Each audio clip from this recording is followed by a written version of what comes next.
Estoy aquí residente en un centro de meditación de la tradición Karma-Kayu del budismo tibetano, budismo tántrico tibetano.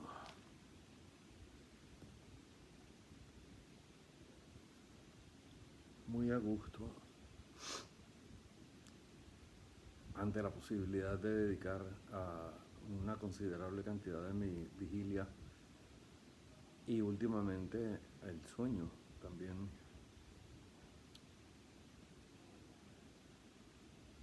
a la actividad espiritual.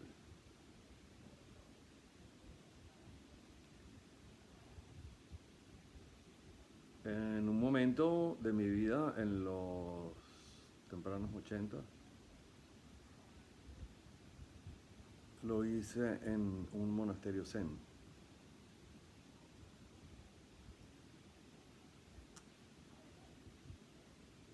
Esto se inicia en los tempranos 70, por mi cuenta. Se despierta el interés de entender la naturaleza de la existencia o de la mente. Son un par inseparable. Entonces, mi trabajo se puede considerar que ha reposado desde sus inicios en la curiosidad espiritual.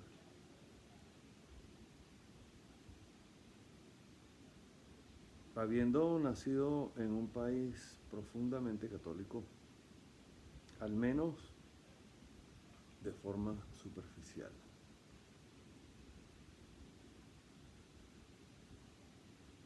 saturado de ritos, la sociedad impregnada de momentos cruciales arropados por esa tradición, más que fuera un instrumento en el que de fondo el venezolano, la vasta mayoría, indagara sobre la naturaleza de la espiritualidad. Inevitablemente el impacto de ese entorno social se ha reflejado en mi trabajo a lo largo del tiempo.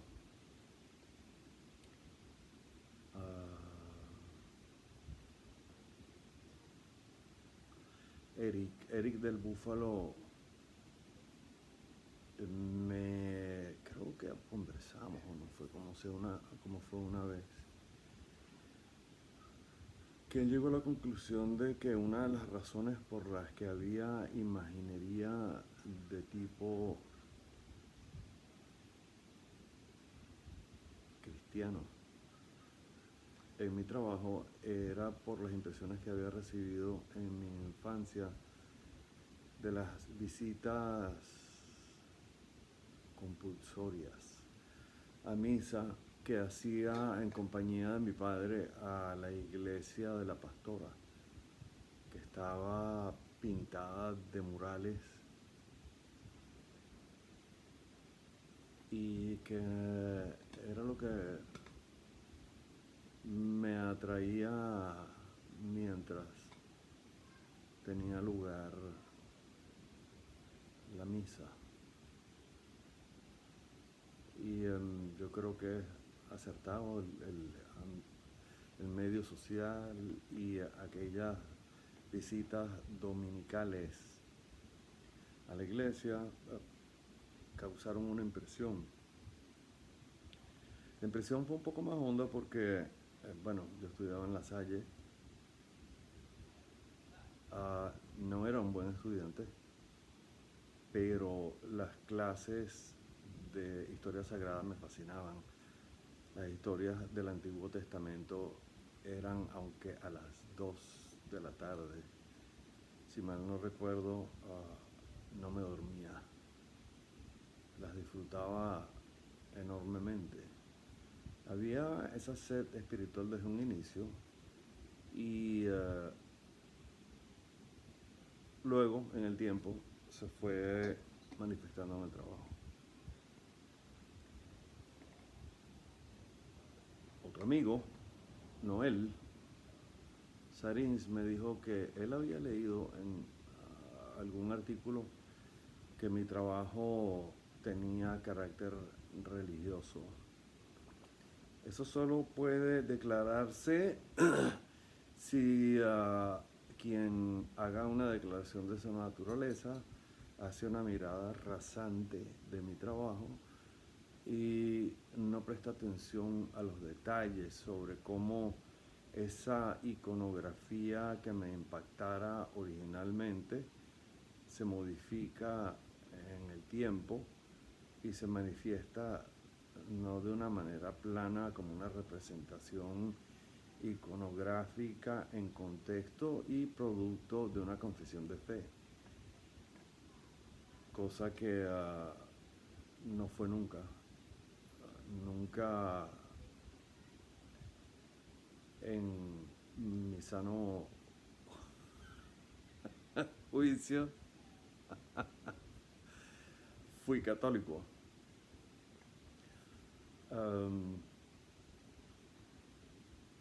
Pero después de un tiempo la imaginería surge y surge y surge. Tuve la fortuna de siempre eludir la academia, la formación académica. Tiene sus ventajas y sus desventajas, pero fue mi elección y las ventajas están sentadas sobre el hecho de que el elemento espiritual es central en mi vida y por lo tanto en mi trabajo, y ello requería un grado considerable de independencia que he mantenido a lo largo del tiempo. Así que en la primera etapa voy a estudiar a la Escuela de Artes Plásticas Cristóbal Rojas y me canso del ambiente académico por su pobreza en aquel tiempo. No habían cosas de interés. Así que me fui de la escuela, empecé a estudiar inglés y a trabajar por mi cuenta.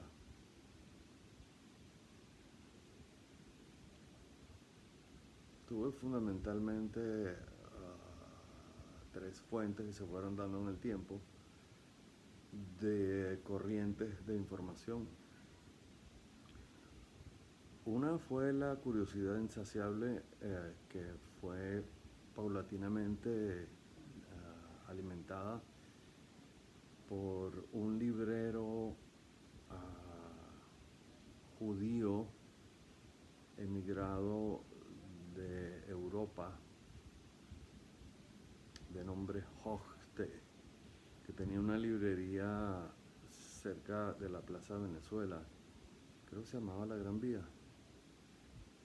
Y bueno, ese lugar era un sitio exquisito, era como las librerías de Borges,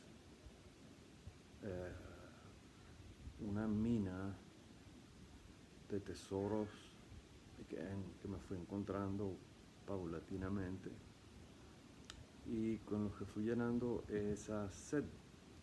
En otra librería cerca del Gran Café me había topado con una biografía del Buda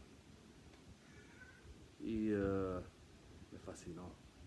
Era más o menos ilegible porque el rigor académico era de un peso, fue escrita por un budólogo francés de nombre Foucher. Mucha información, pies de página con los que se pudiera haber hecho un libro extra. pero me fascinó la historia de todas maneras. Entonces, luego, en la librería de Hoste, encontré un manual en inglés, escrito por un maestro zen en el que enseñaba cómo meditar. Aquella historia que me había fascinado me fue puesta en las manos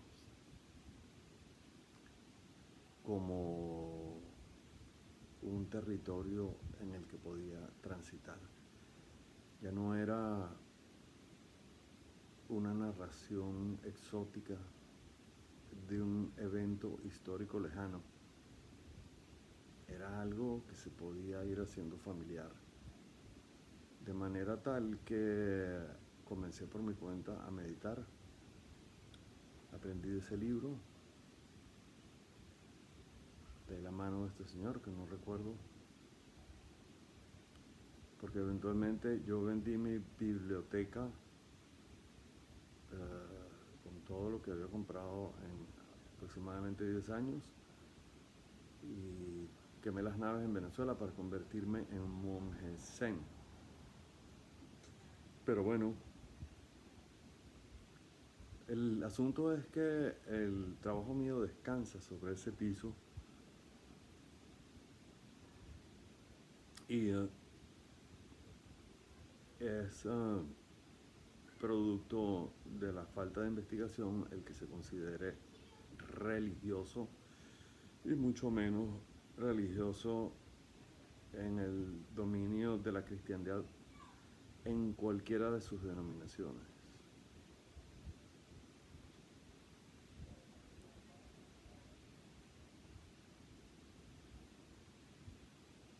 La última instalación que hice en Venezuela fue una instalación inconclusa que puede haber generado alguna confusión, porque quería juntar dos narrativas que siempre se habían juntado en mi trabajo, de mis andares espirituales, con el asunto cristiano que continuaba surgiendo todo el tiempo. Ya a esa altura estaba algo más informado de su historia y quería usar la cristiandad como un telón de fondo. Eso fue En contra la pared. Lecturas planas de eruditos de la modernidad aún calificaron ese mural como influencia mediática. Yo me pregunto si la persona que profirió esa declaración, que nunca se hizo pública porque el catálogo no fue impreso, un descuido, una falta de corazón de quienes manejaban aquel espacio.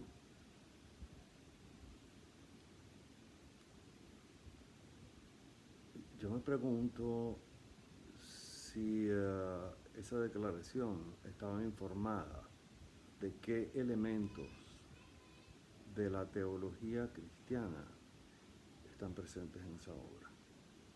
Era un telón de fondo de un escenario en guerra llamado cristiandad, de una espiritualidad hecha de una sucesión de cismas, de una sucesión de abordaje al poder viva hoy día. Así que me interesaba tenerla como telón de fondo sobre la que yo iba a colocar otra narrativa, pero la imagen fue muy, muy fuerte y cuando yo hice el ensayo de sobreponer otra imagen de la otra narrativa, que es la más activa espiritualmente, se cancelaban mutuamente. Así que en medio de una turbulencia considerable emocional, tuve que dejar la pieza como estaba. Ella pinta la escisión de esa tradición en el concepto fundamental de redención, pero si se despacha de esa manera, sin hacer crítica de qué elementos internos la constituyen, presumo que es porque no los ven. Así se pueden hacer declaraciones como la que mi trabajo es de orden religioso, porque se perpetúan esas referencias al cristianismo. En primer lugar, definir lo que es religión es toda una tarea, así que hay que hacer uso de alguna aproximación, como podríamos hacer uso de las etimologías y definir la religión desde ese punto de vista. Entonces, religión proviene del término religare, es unir de nuevo. Eso, en el caso del cristianismo, sería transparente, porque la noción de reunir prevalece en ella,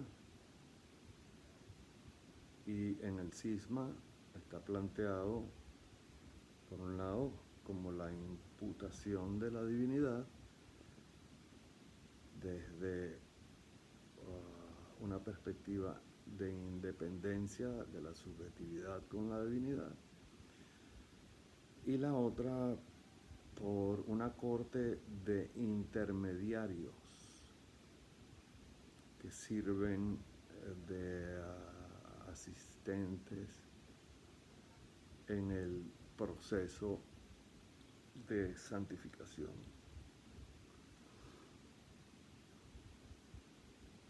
Del ser humano que vive desligado. No tengo ningún interés en esa narrativa.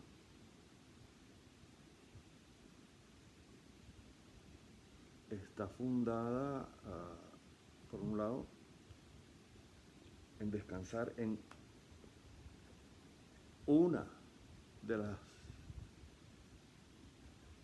ediciones o una de las tradiciones editoriales de las tres existentes del libro de los libros, de la Biblia, que se da por sagrado, inspirado divinamente, y el otro por las interpretaciones hechas por los padres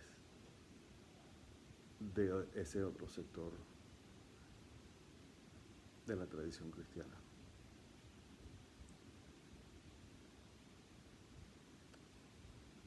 Yo derivé temprano hacia las tradiciones orientales y transité tres de ellas: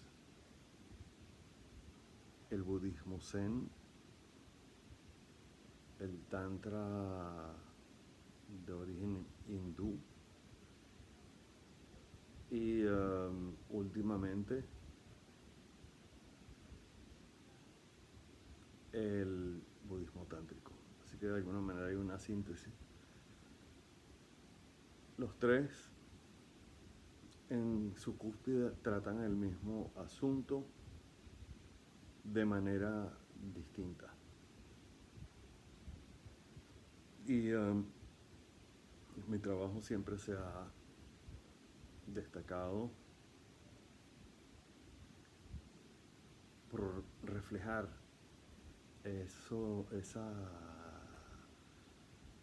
ese proceso mientras de manera subconsciente y espontánea surge alguna iconografía cristiana y se mezcla. Pongamos el caso de la temprana cruz y ficción de los años 70,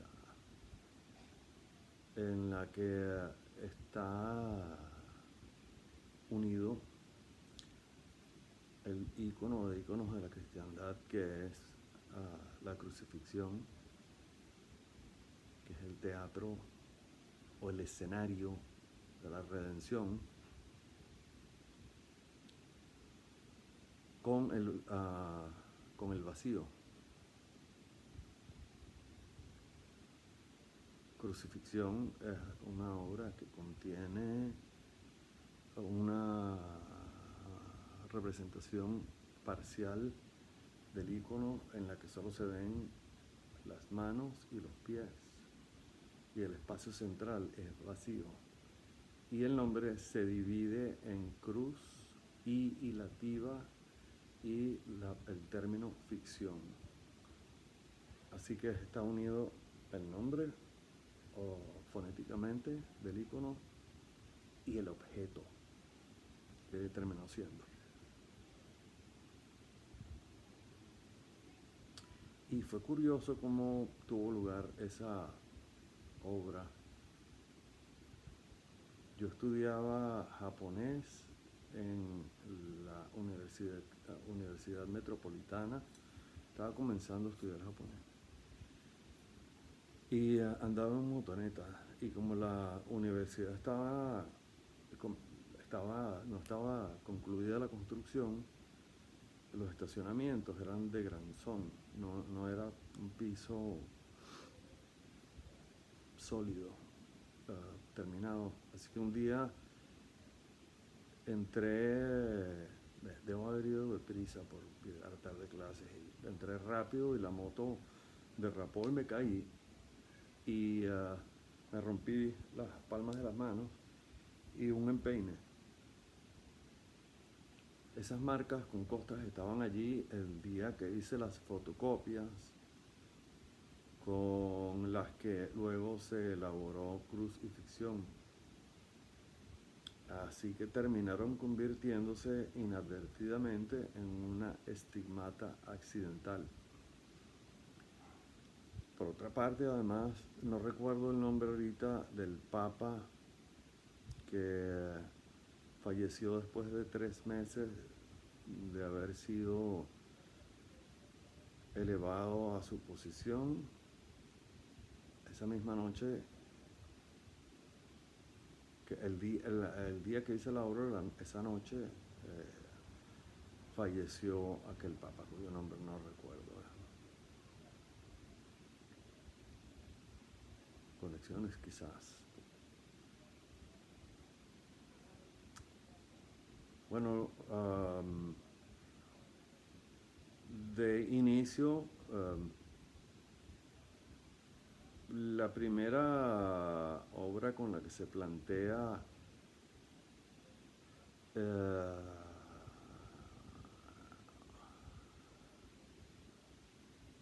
este otro aspecto de manera completamente independiente de la iconografía cristiana, este elemento espiritual relacionado con la idea del vacío fue el amarillo sol K7YB68, que luego se modifica en Citrus 6906 y que por circunstancias de la vida encuentra destinos que lo favorecen de manera particular.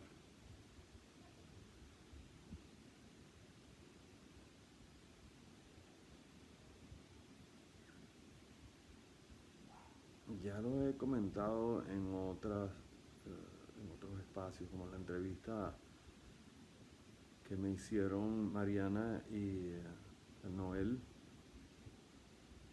en Silva Sarins. Ahí hablo del amarillo y hago referencia puntual a cómo se caracteriza esta obra desde esa perspectiva. Así que el que tenga interés en acercarse más a ese sentido lo puede buscar allí. Pero de cualquier manera se puede resumir como que en esa obra se planteó la obra de arte como espacio. La obra de arte pasa de ser un objeto en el espacio a ser el espacio, y la razón por la que lo logra no es por presentar el espacio en sí, sino el límite en el que el espacio y la forma conviven, el vacío y la forma conviven.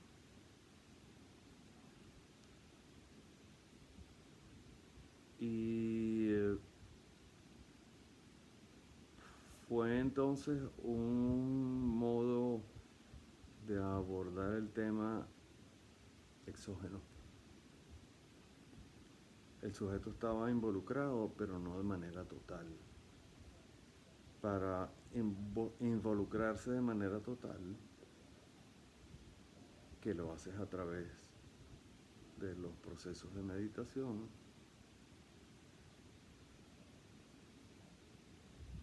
pasas del dominio de la estética al dominio ontológico, en el que el sujeto queda completa y absolutamente involucrado en el proceso de discernir el espacio como el dominio de sí, más o menos. Me llevó un tiempo a dar el salto y entrar en un monasterio zen para volcarme completamente sobre ello.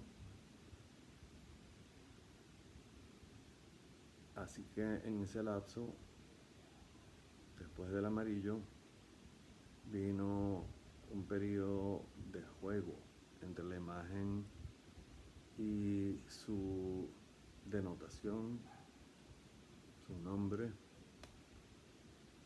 que se llamó La premisa es dudar.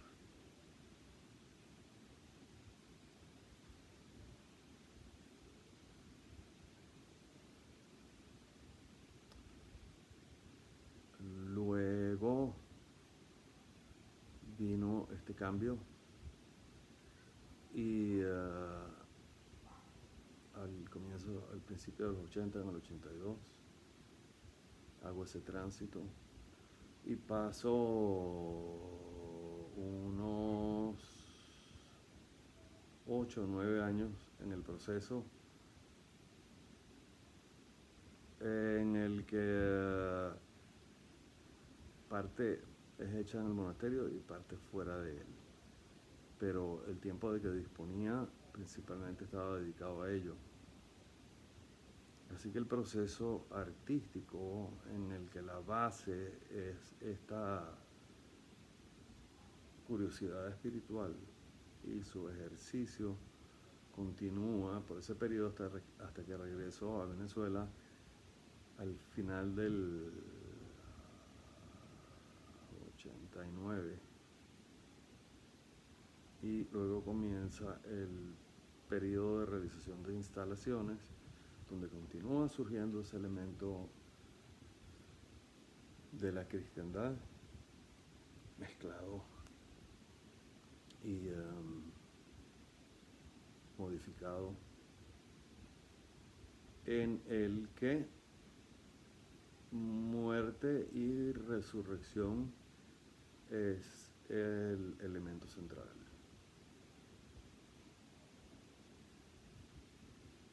Y del que hablaré en otro segmento.